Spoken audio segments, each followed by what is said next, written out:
ఇక్కడ దేవుని యొక్క పరిశుద్ధ గ్రంథంలో ఇక్కడ రాయబడి ఉంటున్నట్టుగా మనం చూస్తున్నాం. మరి ఇదే విషయాన్ని మరి చూడండి, యేసు ప్రభు మరి చూడండి యూదులతో అనేక సార్లు హెచ్చరించినాడు. యోహాను సువార్త 8:58 వచనంలో మరి అవన్నీ అక్కడ యూదులు అతన్ని రాళ్లతో కొట్టడానికి సిద్ధపడి ఉంటున్నాడు. మరి ఏమన్నాడు? సత్యము మిమ్మల్ని స్వతంత్రులుగా చేయును అని అన్నాడు. మరి అందుకనికి అన్నాడు, ఆ 58 వచనంలో అంటాడు, అబ్రహాం పుట్టక ముందే నేను ఉన్నానని అని యోహాను సువార్త 8వ అధ్యాయంలో అక్కడ రాయబడి 58వ వచనంలో అక్కడ రాయబడి ఉంటుంది. అది ఎందుకంటే మరి యేసు ప్రభు సత్యవంతుడని అక్కడ రాయబడి ఉన్నట్టుగా మనం చూస్తున్నాం. ప్రియులారా, ఇక్కడ చూస్తే మరి యేసు ప్రభు అదే విధంగా సిలువకు అప్పగించబడ్డప్పుడు కూడా పిలాతుతో అన్న మాట మనము గుర్తు చేసుకోవాలా. యోహాను సువార్త 18వ అధ్యాయం 37వ వచనం 38వ వచనంలో మనము గమనిస్తాం. నీవు రాజువా అని ఆయన అడగగా, యేసు నీవన్నట్టు నేను రాజునే, సత్యమును గూర్చి సాక్ష్యం ఇచ్చుటకు నేను పుట్టి తిని, అందు నిమిత్తమే ఈ లోకమునకు వచ్చి తిని, సత్య సంబంధి అయిన ప్రతి వాడును నా మాట వినునను. అందుకు పిలాతు సత్యమనగా ఏమిటి అని ఆయనతో చెప్పాను. అతడు ఈ మాట చెప్పి బయటనున్న యూదుల యొద్దకు తిరిగి వెళ్ళి, అతని యందు ఏ దోషమును నాకు కనబడలేదు. అవునండి, ఆయనను చాలు అందుకరికి అన్నాడు. ఇక్కడ చూస్తే మరి యేసు నీవన్నట్టు నేను రాజునే, సత్యము గురించి సాక్ష్యం ఇచ్చుటకు నేను పుట్టి తిని అని అన్నాడు. అంటే యేసు ప్రభు సిలువకు అప్పగించబడేటప్పుడు పిలాతు దగ్గరకు వెళ్ళినప్పుడు అన్నాడు, నీవు యూదులకు రాజువా అని అంటే నువ్వన్నట్టే అని అన్నాడు. మరి నేనేమన్నాడు? సత్యమును గురించే నేను పుట్టి ఉన్నానని చెప్పి యేసు ప్రభు దానికి సమాధానం ఇచ్చినట్టుగా మనం చూస్తున్నాం. ఇది వాస్తవమైన వాక్యమైనట్టుగా మనం చూస్తున్నాం. ప్రియులారా, మరి ఇక్కడ గమనించాల్సింది ఏంటంటే మరి ఇది సత్యం, దేవుని వాక్యం అనేది సత్యమై ఉన్నదని చెప్పి మొదటి విషయమే మనం చూస్తున్నాం. ప్రియులారా, మరి ఇక్కడ మనం చూసినట్టయితే మరి ఇంకొక విషయం చూస్తున్నాం సత్యం గురించి. సత్యం అని అంటే అదెవరనంటే దేవుడై ఉన్నాడు. సత్యము దేవుడై ఉన్నాడని చెప్పి కూడా మరి ఇంకొక విషయాన్ని మనము లేఖన వచనంలోకి వెళ్ళి మనము గమనిద్దాం. ప్రియులారా, మరి చూడండి ఇదే విషయాన్ని హెబ్రీ పత్రిక 1వ అధ్యాయం 1-2 వచనాలు మనందరికీ తెలిసిన లేఖన వచనం. హెబ్రీ పత్రిక 1వ అధ్యాయము 1వ నానా సమయములో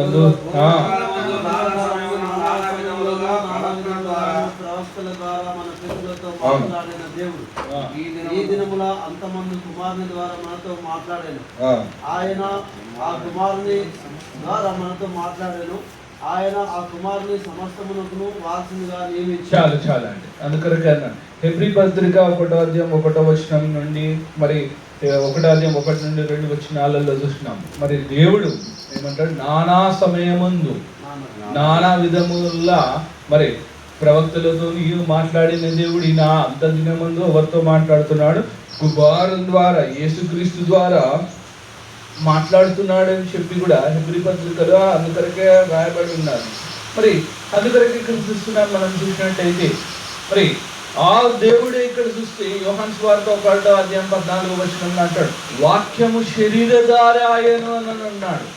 ఆ వాక్యం ఏమై ఉన్నది? శరీరధారి ఉన్నాడు. మరి ఇక్కడ చూడండి, ఇక్కడ మనం గమనించినట్టయితే మరి పూర్వకాలం మనం చూసినట్టయితే దేవుడు మరి చూడండి ఆత్మలో ఉన్నప్పుడు మాట్లాడినాడు. అదే దేవుడు మరి లోకానికి మానవునిగా జన్మించినప్పుడు ఏమన్నాడు అంటే మరి ఆ వాక్యం ఏమై ఉన్నదని అంటే శరీరధారి అని చెప్పి దేవుని యొక్క వాక్యంలో రాయబడి ఉన్నది. మరి అది శరీరధారి ఉండి మరి అతడు వాక్యాన్ని ప్రకటించినట్టుగా మనం చూస్తున్నాం. యేసులో ఇక్కడ మనం చూసినట్టయితే మరి అందుకొరకే ఇక్కడ మనం చూసినట్టయితే అందుకొరకే అన్నాడు ఇక్కడ దేవుని యొక్క వాక్యంలో అన్నాడు.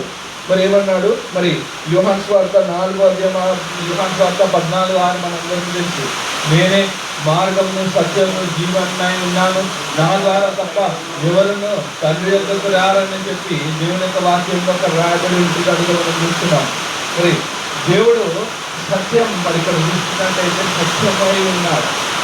ఒక విషయం ఆలోచించాల్సింది ఏంటంటే మరి సత్యంలో ఉన్నది ఏంటని అంటే, సత్యం తెలవాలంటే మనం ఏం చేయాలంటారు? సత్యం ఉండాలంట. సత్యం తెలవాలంటే సత్యం ఉండాలి. మరి ఇప్పుడు చూడండి, వైద్యుడు ఏం చేస్తాడంటే సాధారణంగా మరి ఒక సత్యం చెప్తాడు. ఇప్పుడు మీకు ఉదాహరణకు మనము ఏదన్నా జబ్బు వచ్చినాదనుకోండి, ఏమంటారు? చల్ల వస్తువులు తినొద్దయ్యా, ఈ చల్ల వస్తువులు తింటే ఏమవుతుంది, మీకు జలుబు ఎక్కువవుతుంది అని చెప్పి ఒక పథ్యం చెప్తారు. మరి ఒకవేళ మనకు ఆ పథ్యం మీద పాటించకపోయినామంటే, దాన్ని అనుసరించకపోయినామన్నట్లయితే అది ఏమవుతుంది, అది ఇంకా ఎక్కువైపోతుంది. మరి దేవుని వాక్యం అంటే కూడా అందుకని చూడండి, సత్యంలో అంట ఏమున్నది? సత్యం అనేది ఉన్నది, సత్యం అనేది ఉన్నది.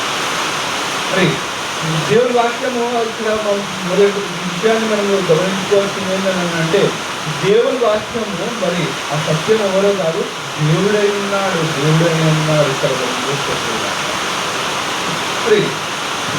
మరి అందుకని ఇక్కడ చూసినట్టయితే ఏమంటారు? మరి ఇంకొక విషయము, యోహాను సువార్త 12వ అధ్యాయం, ఇదే విషయాన్ని యోహాను సువార్త 12వ అధ్యాయం 48 నుండి 50 వరకు మనం చదువుకుందాం. యోహాను సువార్త 12వ అధ్యాయం.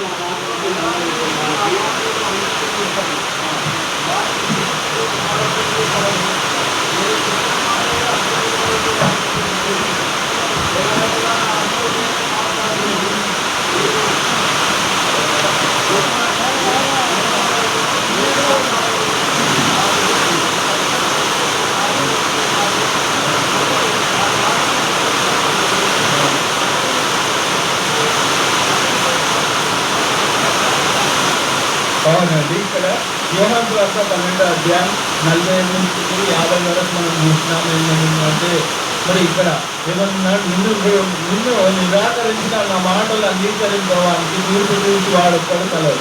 నేను చెప్పిన వాటైనా అంత్యదిన మంది వాడడానికి తీర్పు తీర్చబడని చెప్పి మరి అక్షరం ఆయన చదివినారు.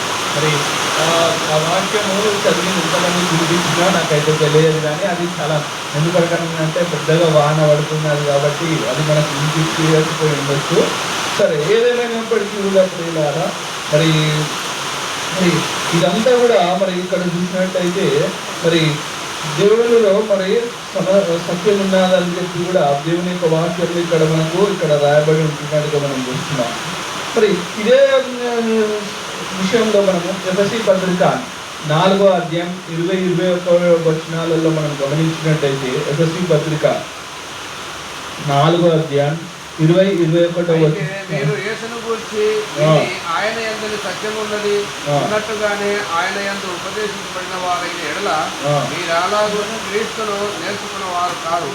కావున మునుపటి ప్రవర్తన విషయములోనైతే మోసకరమైన దురాశ వలన చెడిపోవు మీ ప్రాచీన స్వభావములను వదులుకొని మీ చిత్త వృత్తి యందు నూతన పరచబడిన వారై నీతియు యథార్థమైన భక్తి గల వారిని దేవుని పోలికగా సృష్టించబడిన నవీన స్వభావంలో ధరించుకొనవలెను. మరి ఎఫెసీ పత్రిక 4వ అధ్యాయం 20 వచనం అంటాడు, అయితే మీరు యేసుని గురించి విని ఆయన యందు సత్యం ఉన్నదని ఉన్నట్టకు గాని ఆయన యందు ఉపదేశింపబడిన వారైన ఎడల మీరు ఇలాగూ క్రీస్తును నేర్చుకొను వారు కారు. మరి ఇక్కడ చూడండి, ఎఫెసీ పత్రిక 4వ అధ్యాయం 20వ వచనంలో అందుకనకే దేవుని యొక్క పరిశుద్ధ గ్రంథంలో చూస్తున్నాం, యేసు గురించి విని ఆయన యందు సత్యం ఉన్నదని ఉన్నట్టుగానే ఆయన యందు ఉపదేశింపబడిన వారే అయిన ఎడల, మనం ఆయన యందు ఉపదేశించబడిన వారి ఎడల అయినట్టయితే మరి మనము సత్యాన్ని గ్రహిస్తామని చెప్పి దేవుని యొక్క వాక్యం ఇక్కడ రాయబడి ఉన్నారు. చూడండి, క్రీస్తులో ఏమున్నదంటే సత్యం అనేది సంపూర్ణత ఉన్నది. క్రీస్తు అనేవాడు ఇక్కడ చూడండి సత్యం, సత్య స్వరూపి అని అంటాడు. అందుకొరికి దేవుని వాక్యంలో మనం చూసినాం, యోహాను సువార్త 17:17లో చూసినాం, యోహాను సువార్త 14వ అధ్యాయం 6వ వచనంలో చూసినాం. మరి ఇదే విషయాన్ని ఎఫెసీ పత్రిక 4వ అధ్యాయం 20-21లో చూసినాం. అది క్రీస్తులో ఏమున్నది? సమస్తమైన సత్యం అనేది ఇక్కడ బయలుపరచబడి ఉన్నదని చెప్పి ఇక్కడ ఉన్నది. ఇక్కడ మనం చూసినట్టయితే ప్రియులారా, మరి ఈనాడు చూడండి ఏంటంటే మరి ఈ వాక్యాన్ని ఎరగక అనేకులు ఏమనుకుంటారనంటే క్రీస్తు దేవుడు కాదని అనుకునే వాళ్ళు ఉన్నారు, తండ్రే దేవుడు అని చెప్పి మరి అలా అనుకునేవారు. కానీ ఈ పత్రికలు మనం చదివినట్టయితే ఇక్కడ ఏమన్నా ఉన్నది, ఇక్కడ చూస్తే క్రీస్తులో సమస్తం ఉన్నది, సమస్తం ఇక్కడ రాయబడి ఉన్నది అని చెప్పి పౌలు దాన్ని వివరించుటూ చెప్పినాడు ఇక్కడ చూస్తే. ఇది మనం దేవుని యొక్క వాక్యంలో ఇక్కడ మనం రాయబడి ఉంటున్నట్టుగా మనం చూస్తున్నాం ప్రియులారా. మరి ఇంకొక విషయం మనం చూసినట్టయితే, మరి మొదటి విషయం మనం చూసినాం ఏంటంటే సత్యము మరి ఇక్కడ దేవుడై ఉన్నాడనే ఈ విషయాన్ని మనం చూస్తున్నాం. మరి రెండోది విషయం మనం చూస్తున్నాం ఏంటంటే సత్యం యొక్క పని ఏమై ఉన్నది. రెండోది సత్యం యొక్క పని ఏమై ఉన్నది. సత్యము అనేది మరి పాపులను రక్షిస్తుంది. రెండోది ఏంది, సత్యము పాపులను రక్షిస్తాడని చెప్పి దేవుని యొక్క వాక్యంలో కూడా ఇక్కడ రాయబడి ఉన్నారు. మరి అందుకని చూస్తున్నాం యోహాను సువార్త 6వ అధ్యాయం 44 నుండి 47 వరకు చదవండి. యోహాను సువార్త 6వ అధ్యాయం 44 నుండి 47 చదవండి. మీలో మీరు సర్వపరకుడి, నన్ను పంపిన తండ్రి వారిని ఆకర్షిస్తేనే గాని ఎవడను నా యొద్దకు రాలేడు. అంత్య దినమున నేను వారిని లేపుదును, వారందరూ దేవుని చేత బోధింపబడుదురు అని ప్రవక్తల లేఖనములో వ్రాయబడి ఉన్నది కనుక తండ్రి వలన విని నేర్చుకుని ప్రతివాడును నా యొద్దకు వచ్చును. దేవుని యొద్ద నుండి వచ్చిన వాడు తప్ప మరి ఎవడును తండ్రిని చూచి ఉండలేదు. ఆయనే తండ్రిని చూచి ఉన్నాడు. విశ్వసించువాడే నిత్య జీవము గలవాడు. జీవాహారము నేనే. మీ పితరుల అరణ్యములలో మన్నాను తినను చనిపోయి దీనిని తిరువాడు చావకుండునట్లు పరలోకము నుండి దిగి వచ్చిన ఆహారం ఇదే. పరలోకము నుండి దిగి వచ్చిన జీవాహారము నేనే. ఎవడైనను ఈ ఆహారం భుజించితే వాడెల్లప్పుడూ జీవించును. మరియు నేనిచ్చు ఆహారము లోకమునకు జీవము కొరకైన నా శరీరమే అని మీతో నిశ్చయముగా చెప్పుచున్నాను. చాలు ఇక్కడ ఈ వాక్యం యేసుప్రభు ఎప్పుడైతే ప్రకటించినాడో మరి యేసుప్రభు ఈ వాక్యాన్ని ఖండితంగా చెప్పినాడు. అనేకులు చూడండి యేసుప్రభును వెంబడించి ఉంటున్నారు. మరి యేసుప్రభు అతను వెంబడించినప్పుడు యేసుప్రభు ఏమన్నాడు అంటే, నేను చేసిన సూచక క్రియలని బట్టి కాదు. ఈ 6వ అధ్యాయము సమయం ఉన్నప్పుడు చదువుకోండి, మనకంతా అర్థమైపోతుంది. నేను చేసిన సూచక క్రియలని బట్టి కాదు మీరు నన్ను వెంబడించేది, నేను పెట్టే రొట్టెల కొరకే మీరు నన్ను వెంబడిస్తున్నారు అని చెప్పి యేసుప్రభు వారిని ఏం చేసినారు, ఖండించినాడు ఇక్కడ చూస్తే. మరి ఇక్కడ చూడండి, ఇక్కడ మీరు యేసుప్రభు దానికి జవాబు కూడా ఇచ్చినాడు. మీరు నశించిపోయే ఆహారం కొరకు ప్రయాసపడకుడి, కానీ నశించని ఆహారం కొరకు నేను ప్రయాసపడు అని చెప్పి వారిని యూదులను ఖండించినాడు ఇక్కడ చూస్తే. మరి అందుకరికి అన్నాడు ఇక్కడ మనం చూస్తే, మీ పితరులు ఏమైనారో మన్నారదిని మరి చనిపోయినారని చెప్పి యూదులతో ప్రకటించినాడు. అవును మరి, కానీ ఇక్కడ చూడండి ఈ వాక్యము ఈ సిద్ధాంతం వారికి అర్థం కాలేదు. ఇక్కడ చూస్తే వారు ఏమనుకున్నారు, నేను జీవాహారమునై ఉన్నాను అంటే ఇతడు ఈయన శరీరం ఎక్కిస్తాడు. మరి అది కొందరికి అర్థం కాలేదు. కొందరేమో మరి ఇక్కడ చూసినట్టయితే అది కఠినంగా భావించినారు ఇక్కడ. అందుకని ఏమైపోయినారు అంటే అనేకులు వెళ్ళిపోయినారు. అక్కడ చివరిలో చూస్తే ఎంతమంది మిగులుతారు తెలుసా, 12 మాత్రమే మిగులుతారు. అపోస్తలులు 12 మాత్రమే ఇక్కడ మిగులుతారు ఇక్కడ. మరి అందుకనకే యేసుప్రభు 12 మంది శిష్యులతో కూడా అంటారు, మీరు కూడా వెళ్తారా అని చెప్పి మరి అక్కడ అడుగుతాడు కూడా. సమయం ఉన్నప్పుడు ఇదంతా చదవండి. కానీ అందులో పేతురుని అంటాడు, ఎక్కడికి వెళ్ళాలా ప్రభా? ముందుగా పేతురుండి దానికి సమాధానాన్ని ఇస్తాడు ఇక్కడ మనం చూస్తే ప్రియులారా. ఇది మరి ఇక్కడ చూడండి ప్రియులారా, దేవుని వాక్యం మరి ఇక్కడ అందుకరికి చూసినట్టయితే మరి ఇది జీవాహారమైన ఉన్నది. మరి అందుకరికి అన్నాడు, అపవాదితో అన్నాడు, మనుషుడు కేవలము రొట్టె వల్లనే కాదు కానీ మరి దేవుని నుండి వచ్చు ప్రతి మాట వలన జీవించాలని చెప్పి మత్తయి సువార్త 4వ అధ్యాయంలో అపవాదికి సమాధానం ఇచ్చినాడు. మానవులు కేవలం చూడండి ప్రియుల, ఆయన కేవలం మరి ఇక్కడ చూడండి క్రీస్తు క్రీస్తు చూడండి మనల్ని జీవాహారాన్ని ఇచ్చి మనల్ని పోషించాలని చూస్తున్నారు.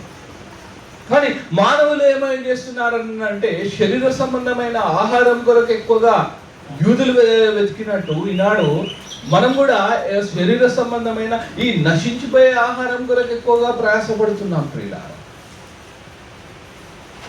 ఇది దేవుని యొక్క వాక్యం ఇక్కడ మనకు హెచ్చరిస్తున్నారు. చూడండి, దేవుని వాక్యం అంటే కూడా ఇది ఏమంటారు, ఇది ఒక ఆహారం ప్రియులారా, ఆత్మ సంబంధమైన ఆహారం ప్రియులారా. చూడండి, శరీర సంబంధమైన ఆహారం అనేది మరి శరీరం మంచుకున్నప్పుడు ఏమవుతుంది, బలపరుస్తుంటాడు. కానీ శరీరం ఎప్పుడైతే మరి చూడండి ఒక వయసు వచ్చినప్పుడు ఏమవుతుంది, శరీర సంబంధమైన ఆహారం బలపరచలేదు, మరి ఏమైపోతుంటుందండి, అరిగుచ్చుకునే శక్తి ఉండదు. మరి శరీరము సహకరించదు ఎంత ప్రయాసపడినా కానీ. మరి అందుకొరకు చూడండి ఆత్మ సంబంధమైన ఆహారం ఎట్లాంటిది, ఆత్మ అనేది ఎప్పుడు నూతన పరచబడుతుంది. మరి అందుకొరకే అంటాడు పౌలు ఇదే విషయాన్ని మరి చెప్పినాడు. ఇక్కడ ఏంటంటే నా అంతరంగున్న ఆత్మ నూతన పరచబడుతున్నదని చెప్పి పౌలు చెప్తాడు ఇక్కడ. అందుకొరకే మరి అందుకొరకే చూడండి ప్రియులారా, మరి మార్క్స్ వార్త 16:16 ఏమన్నాడు, నమ్మి బాప్తిజం పొందిన వారు రక్షింపబడును, నమ్మని వానికి శిక్ష విధింపబడునని చెప్పి మరి ఇక్కడ దేవుని యొక్క వాక్యం ఇక్కడ మనకు హెచ్చరిస్తున్నారు. మరి దేవుని వాక్యానికున్న మరి దానికి ఉన్న ప్రత్యేకత, దాని యొక్క మరి ఏందనంటే మరి పాపులను సైతము రక్షించగలుగుతాడు ప్రియుడా. మరి అందుకొరకే అన్నాడు హెబ్రీ 4:12 అంటాడు, దేవుని వాక్యము రెండంచెలు గల ఖడ్గం కంటే వాడగలిగినదని హెబ్రీ గ్రంథంలో అక్కడ రాయబడి ఉంటుంది. అది ఇక్కడ చూస్తే మరి అందుకరికి ఇర్మియా ప్రవక్త కూడా అంటాడు ప్రియులారా. ఇర్మియా ప్రవక్త ఏమంటాడు, మరి ఇదే విషయాన్ని మనం చూస్తాం. మరి దేవుని వాక్యము బండ వంటిది కాదా, శుద్ధం బద్దలు కొట్టు బండ వంటిది కాదా అని చెప్పి మరి ఇర్మియా ప్రవక్త 23:29 అంటాడు. ప్రియులారా, దేవుని వాక్యానికి మరి చూడండి సత్యం అనేది పాపులను సైతము రక్షించగలుగుతాడు ప్రియులారా, రక్షించగలుగుతాడు. సత్యంకున్న ప్రత్యేకత ప్రియులారా, ఇది దేవుని వాక్యంలో ఇక్కడ ఏమున్నది, ఇక్కడ మనం చూస్తే సత్యం ఉన్నదని చెప్పి దేవుని యొక్క వాక్యం ఇక్కడ హెచ్చరిస్తున్నట్టు మనం చూస్తున్నాం. ఇక్కడ మనం చూస్తున్నట్టయితే ఈ విషయాన్ని మరి చూడండి అపోస్తల కార్యం మనం చూసినట్టయితే 17వ అధ్యాయం 11 నుండి 12 వచనాల వరకు మనం చదువుకున్నాం. అపోస్తల కార్యం 17వ అధ్యాయం 11 నుండి 12 వచనాలు. అపోస్తల కార్యం 17వ అధ్యాయం. మీరు తెస్సలోనికలకు ఉన్న వారి కంటే ధనులై ఉండిరి కనుక ఆసక్తితో వాక్యమును అంగీకరించిరి. పౌలును శీలయను చెప్పిన సంగతులు అలాగునున్నవో లేవో అని ప్రతిదినము లేఖనములు పరిశోధించుతూ వచ్చింది. అందుచేత వారిలో అనేకులు ఘనత గల గ్రీసు దేశస్థులైన స్త్రీలలోను పురుషులలోనూ చాలా మంది విశ్వసించిరి. అయితే బెరాయలో కూడా పౌలు దేవుని వాక్యము ప్రచురిస్తున్నాడని తెస్సలోనియులకు ఉండు యూదులు తెలుసుకొని అక్కడికి వచ్చి జన సమూహములను రేపి కలవరపరిచింది. దేవుని వాక్యం ఇక్కడ మనం చూస్తున్నాము. ఏమైనారు బెరియా సంఘం వాళ్ళు మరి దేవుని వాక్యం సత్యం అనే ఎరిగి ఏమైనది రక్షింపబడినట్టుగా ప్రకటిస్తున్నారు. మరి దేవుని యొక్క వాక్యంలో ఇవన్నీ కూడా రాయబడి ఉంటున్నట్టుగా ప్రకటిస్తున్నారు. బెరియా సంఘం వాళ్ళు ఏం చేస్తారంటే వారు లేఖనాలను సైతము పరిశోధించినారు. ఇక్కడ అవి పౌలు చెప్పినవి అన్ని కూడా ఉన్నాయో లేవో అని ప్రతి దినము ఆ లేఖనాలను సైతం పరిశోధించిన వారు అయినట్టుగా చూస్తున్నారు.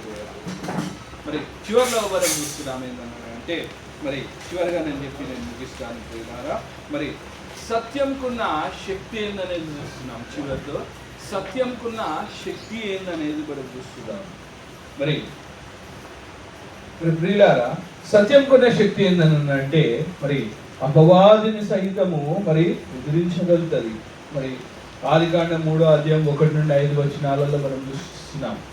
మొట్టమొదటిగా చూస్తున్నాము అవ్వ మోసపరచబడతాయి. మరి యేసు ప్రభు అదే లోకానికి వచ్చి ఏమని చేసినాడు, మరి అవన్నీ ఆ ముళ్ళును విడిచినట్టుగా మనం చూస్తున్నాం. మరి ఇదే విషయాన్ని అపోస్తల కార్యం 20:32 మనం గమనించినట్టయితే నేను చదువుతాను. మరి ఇప్పుడు దేవుడిని ఆయన కృపవాక్యం మిమ్మను అప్పగించుచున్నాను, ఆయన మీకు క్షేమాభివృద్ధి కలుగజేయుటకై పరిశుద్ధపరచబడిన వారిలో స్వాస్థ్యం మనకు అనుగ్రహించుటకు శక్తిమంతుడు. ప్రియులారా, శక్తిమంతుడు ప్రియులారా. దేవుని యొక్క శక్తి ఏమై ఉన్నదనేది కూడా ఇక్కడ వాక్యంలో మనం గ్రహించవలసిన వారమే. మరి ఇదేమంటారు, దేవునికి శక్తి ఉన్నది, శక్తి ఉన్నది ప్రియులారా. ఇక్కడ చూస్తే అపవాది యొక్క తంత్రములను సైతము ఎదిరించే శక్తి దేవుని వాక్యంలో ఉన్నది ప్రియులారా.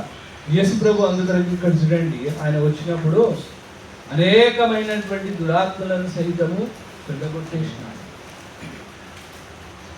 ప్రియులారా, దేవుని మాటలో ఆయనలో శక్తి ఉన్నదని చెప్పి కూడా ఇక్కడ మనం చూస్తున్నాం.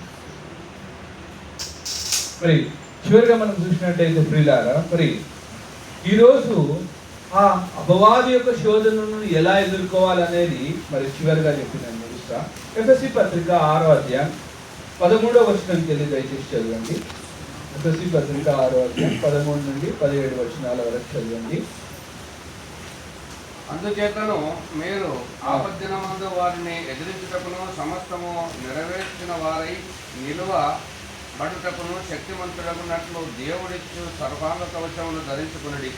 ఏలయనగా మీ నడుముకును సత్యమును దట్టి కట్టుకొని నీతి అను మైమరుపు తొడుగుకొని పాదములకు సమాధాన సువార్త వలన నైనా సిద్ధమనసుతో నిలబెట్టుడి. పట్టుకొని దానితో మీరు దృష్టిని అగ్నిబాణం నుండి ఆర్పుటకు శక్తిమంతులవుదురు. మరియు రక్షణయను శిరసావస్త్రములు దేవుని వాక్యమును ఆత్మకటములు ధరించుకుని. చాలండి. అపోస్తుడైనటువంటి పౌలు ఎఫెసీయుల సంఘం వారికి తానుకరికే చరించిస్తున్నాం. అపవాది యొక్క తంత్రములను ఎలా ఎదుర్కోవాలనేది మనం చూస్తున్నాం. మరి అందుకనే అంటున్నాడు 6:13 ఏమన్నాడు అంటే, మరి సర్వాంగ కవచమును ధరించుకుని దేవుడిచ్చు సర్వాంగ కవచమును ధరించుకుని. అందరికీ తెలుసు కవచాలను అంటే సైన్యంలో ఉన్న వారికి వెనకటి కాలంలో కవచాలను అనుగ్రహిస్తేవారు. ఇప్పటికి కూడా చూడండి కవచాలను ధరించుకుంటారు. మరి బుల్లెట్లు తగలకుండా, మరి ఆ కాలంలో బాణాలు తగలకుండా ఏం చేసేవాళ్ళు, కవచంను ధరించుకునేవాళ్ళు. మరి సౌలు దావీదు కవచం ఇచ్చినప్పుడు దావీదు వాటిని అన్నింటినీ ధృవీకరించినాడు. అతనికి ఎందుకంటే విశ్వాసం ఉన్నది కాబట్టి ఆ కవచమును ధరించుకోలేదు. ఇక్కడ సమూయేలు గ్రంథంలో మనం వాస్తాం. మరి ఇంకొక విషయం మనం చూస్తున్నాం ఏంటంటే, మరి 13వ వచనం, అందుచేతను మీరు ఆపద్దినము వారిని ఎదురించుటకు సమస్తమైన నెరవేర్చుటకు శక్తిమంతుడగునట్టు దేవుడిచ్చిన సర్వాంగం ధరించుకొని ఏలనగా మీ నడుములకు సత్యమని గట్టి కట్టుకున్నాడు.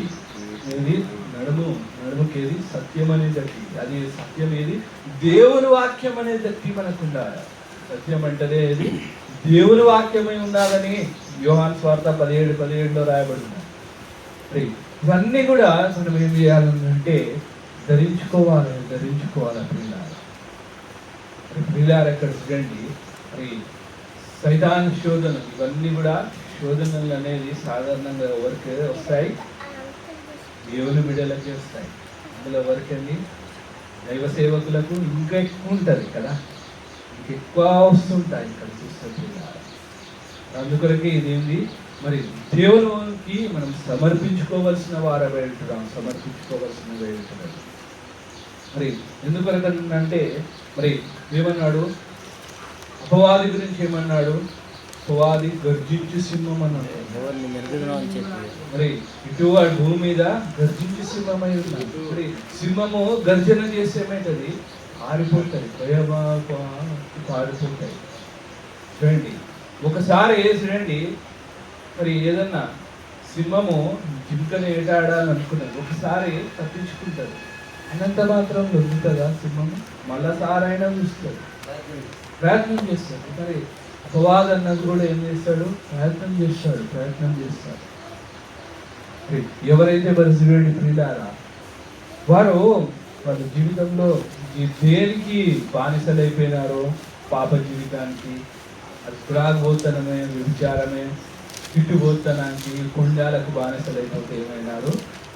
మీరు ఓడిపోయినారు. ఎవరి చేతుల? అపవాది చేతుల ఓడిపోయిన వారు, ఓటమి పాలైన వారు. అంటే మీ దగ్గర ఆ శక్తి లేదు, మన అందుకొరకే మీరు ఓడిపోయినారు. చూడండి, పరిగెత్తే వాళ్ళు చూడండి ఎందుకు ఓడిపోతారు? మీకు శక్తి లేకనే ఓడిపోతారు కదా. 10 మంది పరిగెత్తుతున్నారు అంటే వానికి ఓటమి కారణం ఏంటి? లేదు, ఇంకా అంత స్థాయి లేదన్నమాట. ఈరోజు కూడా స్టూడెంట్ పిల్లారా, విశ్వాసులు కానీ సేవకులు కానీ మరి దాని ఆ బలహీనతను జయించకపోయినట్టయితే ఏమవుతుంది? ఓడిపోయినా ఓటమి పాలైనా మరి తిరిగి జయం పొందాల పిల్లారా. ఏంటి, ఒకసారి ఓడిపోవచ్చు, మరి ఏం చేస్తారండి? అయినా కానీ ఏం చేస్తారు? ఇంకొకసారి ప్రయత్నం చేయాల్సినదే. కాబట్టి ఈ విషయాలన్నీ మనం నేర్చుకొని ఉంటున్నాం. మరి సత్యం గురించి నేర్చుకున్నాం. సత్యం దేవుని వాక్యం సత్యమై ఉన్నారని మనం చూస్తున్నాం. మరి సత్యం ఏంటంటే దేవుడై ఉన్నాడని కూడా గమనించినాం. సత్యం మరి పాపులను రక్షిస్తుంది. సత్యము అపవాదిని సైతము గ్రహించగలిగే శక్తి ఉన్నదని చెప్పి ఈ విషయాల ద్వారా మనం నేర్చుకున్నాం. కొన్ని మాటలు దేవుడు దీవించి ఆశీర్వదించుకుందా.